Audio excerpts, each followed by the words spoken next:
Hello everyone, आज हम एक नए टॉपिक के साथ फिर से आए हैं। आज का हमारा टॉपिक है जैन धर्म और बौद्ध धर्म।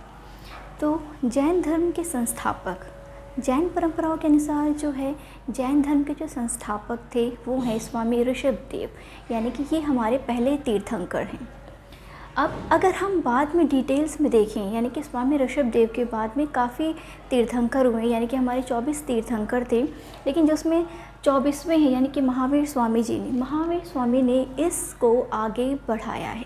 यानी कि अगर अब हमसे कोई पूछता है तो हमारे लिए क्या हो जाएगा, जैन धर्म के संस्थापक महावीर स्वामी होंगे। तो महावीर स्वामी जैन धर्म के संस्थापक हैं।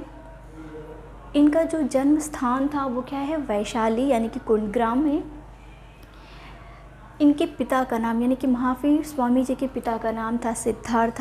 ये एक क्षत्रिय वंशज थे। इनकी माता का नाम त्रिशला था। इनकी वाइफ यानी कि इनकी पत्नी का नाम यशोदा है। इनकी पुत्री थी अनोजा, या आप कह सकते हो प्रियदर्शिनी।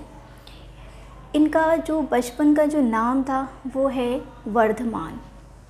इन्हें गृह त्याग किया था, यानी कि इन्होंने घर को त्याग दिया। कब, कितनी उम्र में, 30 वर्ष की आयु में इन्होंने गृह का त्याग किया। उसके बाद इन्हें सर्वोच्च ज्ञान की प्राप्ति हुई कब, 42 वर्ष में। तो ये हमारा एक शॉर्ट से डिस्क्रिप्शन है, ब्रीफ डिस्क्रिप्शन दिया हुआ है जैन धर्म के बारे में। इसी के साथ अगर आप देखोगे बौद्ध धर्म के बारे में, बौद्ध धर्म में भी लिखा हुआ है कि बौद्ध धर्म के संस्थापक कौन थे, महात्मा बुद्ध। इनका जन्म स्थान हुआ था लुम्बिनी यानी कि कपिलवस्तु के निकट, नेपाल के तराई क्षेत्र में। ठीक है, यानी कि वहाँ पे क्या है, लुम्बिनी वन है। इनके पिता का नाम था राजा शुद्धोदन।